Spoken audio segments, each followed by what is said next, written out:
next speaker is a lady who's been playing the part of a very important lady that's very, again, important to the black community civil rights movement.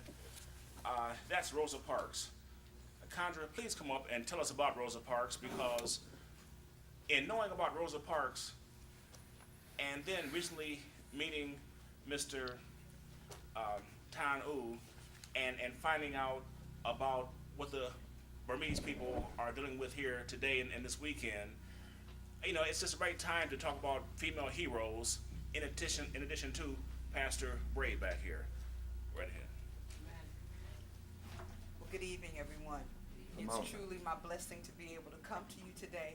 And instead of talking to you about Mrs. Rosa Parks, I'm going to do my best to portray her for you. And this means that I will come to you as Rosa Parks would have probably spoken back in 1956, after she and many thousands of African Americans and other people who saw fit to defeat the segregation laws that kept African Americans separated from the general population. Mrs. Parks and thousands of others saw the need to make a change in laws that weren't fair. And so I'm going to come back to you and I'm going to talk to you as Mrs. Parks probably would have spoken to you back in the day. And I honor her memory because we do know that Mrs. Parks was a courageous woman. She sacrificed herself not knowing what might happen. 1955 was a very, very challenging time, and it was very customary for someone who disobeyed segregation laws at that time to be beaten and sometimes killed. And so Mrs. Parks, she had great courage and determination in standing up against unfair treatment. And I think her life still speaks to us today, challenging us as individuals to stand up against any injustice that we see, and also stand up for the weaker ones who aren't able to stand up for themselves. And never, ever be afraid to do what you believe is right. So now, Mrs. Parks.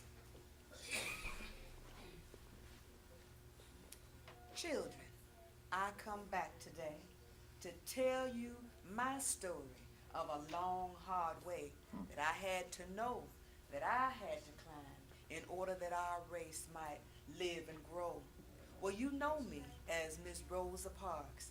They call me today the mother of the civil rights movement. Well, I tell you, back in 1955, on December 1st, 1955, when I boarded that bus in Montgomery, Alabama, on Cleveland Avenue, surely I had no idea that my refusing to obey unfair segregation laws would cause an entire movement. But I thank God today that I was able to be an instrument of His good, of His peace, and of His love. In 1955, you know, on the buses all over America, there were wicked signs that said whites only and colored. Now, of course, in those times, I, as well as many other people, colored people, people of African descent, would sit in those areas that were marked by signs that said colored. Now, just in case you didn't know, back in those times, it was against the segregation laws for black people and white to even sit on the same row. And so, on that Thursday, December 1st, when I got on the bus and took my seat on the front row of the colored section, there were 3 other people who were sitting on the same row. But in those times, when the buses would fill up, don't you know, we colored people had to get up and allow the whites to sit down when their section got filled up. Well, I wasn't really paying that much attention, but when there was a gentleman standing in the aisle, a white gentleman, and the bus driver called out to us, "You better give me them seats." Well, I looked up and saw the man standing there and realized that he didn't intend for just one of us to get up. He meant all 4 of us had to get up out of our seats so that that one man, one white man, could sit down. Now, you all know there's no fairness in that. And that day, there was something burning in my spirit that would not allow me to get up. Yes, I heard him say, "Stand up." but my spirit would not allow me to obey a law that was just that unfair. So I sat. The others got up and got up out of their seats, but I refused. And when the bus driver said, "Didn't you hear me say stand up?" I told him yes. Well, he said, "Are you going to stand up?" And I said no. And he told me, "Well, I'm going to have you arrested." I just told him, "Well, you may do that." And surely enough, he did have me arrested that day.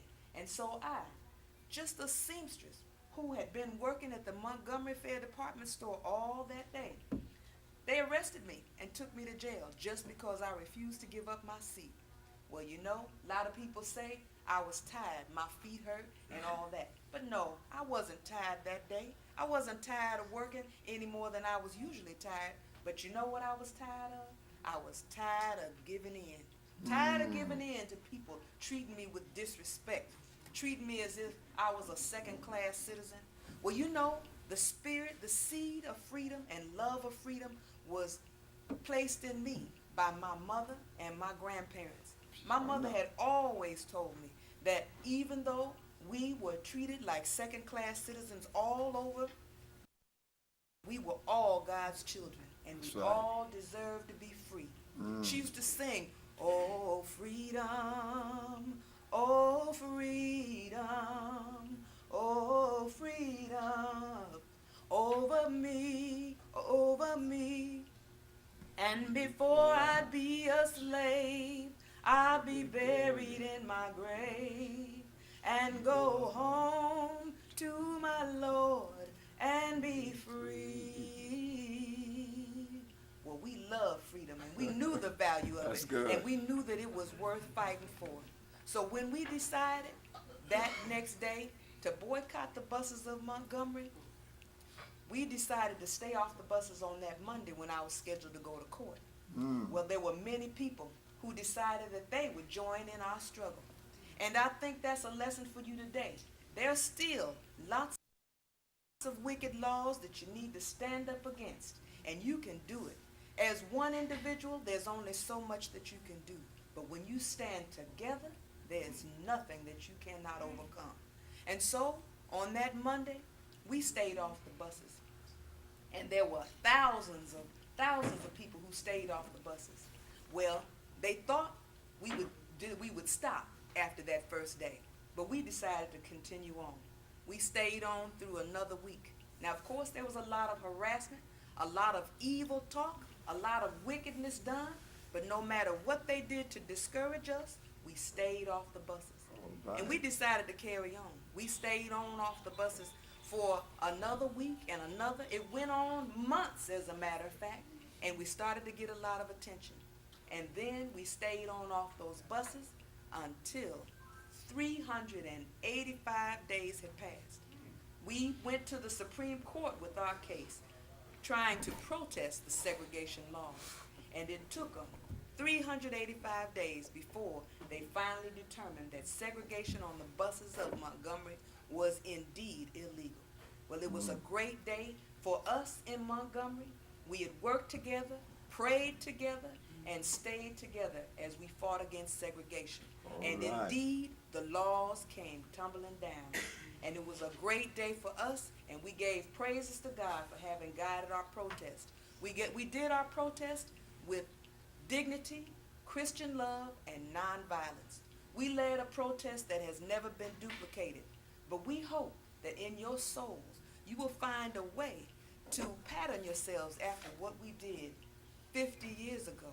Yes, it's been 50 years, but there's still much for you to do. I hope that you will take a lesson from my life and the lives of many others who sacrificed and tried to bring about change. There's change that you can all make, and God will bless you when you try to do those things that are right. So I challenge you today, treasure your freedom and make sure that freedom stays alive and well for all to enjoy. It is a gift that Almighty God has given to us, and it is our charge to protect it and make sure that it is here for our children in the years to come. So God bless you as you come together in unity and freedom and continue to do so. God bless you. Bless you. Good.